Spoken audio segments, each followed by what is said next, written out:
اسلام کی ساری تفصیلات کا خلاصہ اس آیت میں بیان کر دیا گیا ہے۔ اگر آپ کے پاس اتنا ٹائم نہیں ہے کہ آپ پورے قرآن کا مطالعہ کر سکیں، آپ کے پاس اتنا ٹائم نہیں ہے کہ آپ اسلام کی تعلیمات کا تفصیل سے جائزہ لے سکیں، اسلام کے احکام کو پڑھ سکیں، تو یہ آیت میں جو کچھ بیان کیا گیا ہے اس کو اجمالی طور سے سمجھ لیں۔ 3 باتوں کا اللہ نے حکم دیا ہے اس آیت میں، اور 3 باتوں سے اللہ نے منع کیا ہے۔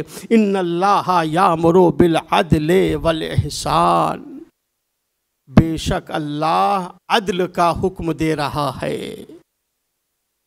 والاحسان، اور لوگوں کے ساتھ احسان کرنے کا حکم دے رہا ہے، وایتاء ذی القربیٰ، اور قرابت داروں کے حقوق کی ادائیگی کا حکم دے رہا ہے، وینہی عن الفحشاء والمنکر والبغی، اور پروردگار منع کرتا ہے، روکتا ہے بد کرداری سے، ناشائستہ حرکات سے، برائیوں سے، چاہے وہ کھلی ہوئی برائیاں ہوں یا چھپی ہوئی برائیاں ہوں، والبغی، اور پروردگار ظلم سے منع کرتا ہے۔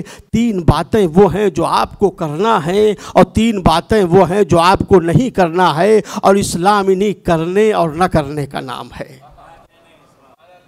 بس عزیزو، زیادہ آیت کے اوپر اس کی گہرائی میں اگر جائیں گے تو وہ اپنی اصل بات جو ہے عزیزو، جو مجھے گزارش کرنا ہے، شاید پھر اس کا حق ادا نہ ہو سکے۔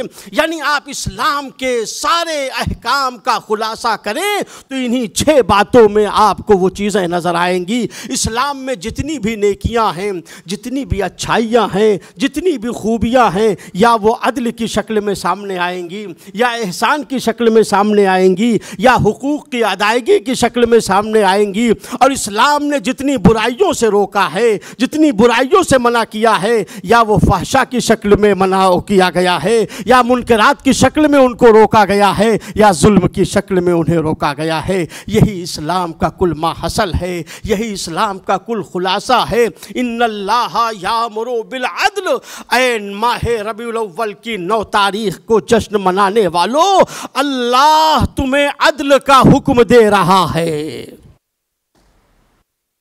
عدل کو اختیار کرنا ہے۔ کتنا اہم ہے یہ عدل، جس کے بارے میں مالک ہمیں یہ حکم دے رہا ہے۔ انبیاء کے آنے کا مقصد کیا ہے؟ مرسلین کے آنے کا مقصد کیا ہے؟ اللہ نے توریت و زبور و انجیل و قرآن کو کیوں نازل کیا؟ اللہ نے 1,24,000 پیغمبروں کو کیوں بھیجا؟ خود پروردگار عالم نے سورہ مبارکہ حدید میں یہ اعلان کیا۔ ارسال رسول کا مقصد کیا ہے؟ انبیاء کے آنے کا مقصد کیا ہے؟ کہا لقد ارسلنا رسولنا، ہم نے رسولوں کو بھیجا۔ لقد ارسلنا رسولنا بالبینات، ہم نے واضح دلائل کے ساتھ رسولوں کو بھیجا ہے، معجزات کے ساتھ رسولوں کو بھیجا ہے، ہم نے ان کے ساتھ کتاب اور میزان کو نازل کیا ہے۔ کیوں؟ لِيَقُومَ النَّاسُ بِالْقِسْطِ، تاکہ لوگ عدل کے ساتھ قیام کرنے لگے۔ شریعتوں کے آنے کا مقصد کیا ہے؟ آدم سے لے کے سرکار دو عالم نے جو اتنی زحمتیں برداشت کی ہیں، ان انبیاء کے آنے کا مقصد کیا ہے؟ پروردگار بیان کر رہا ہے لِيَقُومَ النَّاسُ بِالْقِسْطِ، تاکہ لوگ ظلم کے بجائے عدل کے ساتھ قیام کرنے لگے، یعنی ان کی زندگی میں عدالت پیدا ہو جائے۔ یہ ہے رسولوں کے آنے کا مقصد۔ اور عزیزو، آخری امام کا جو ہم انتظار کر رہے ہیں،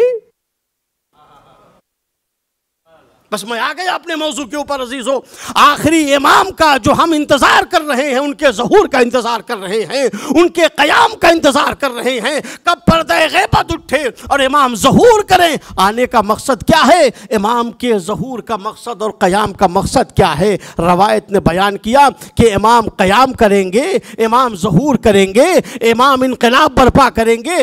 مقصد کیا ہے؟ کہ دنیا جیسے ظلم و جور سے بھری ہے، اسے عدل و انصاف سے بھر دیں گے۔ اس کے معنی یہ ہے کہ جتنے انبیاء آئے، جتنے مرسلین آئے، ائمہ، اولیاء، سب کی زحمتوں کا ماحصل یہ ہے کہ عدالت کا تصور لوگوں کے ذہن میں پیدا ہو جائے۔ عدالت کے ساتھ لوگ قیام کرنے لگے، اور اللہ نے اپنی آخری حجت کے قیام کا فلسفہ بھی یہی بیان کیا کہ وہ آنے کے بعد دنیا کو عدل و انصاف سے بھر دیں گے۔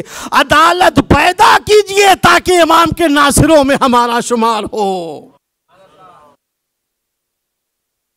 اگر ہماری زندگی میں عدل نہ پیدا ہوگا، انصاف نہ پیدا ہوگا عزیزو، تو امام کے ناصروں میں کیسے ہمارا شمار ہوگا؟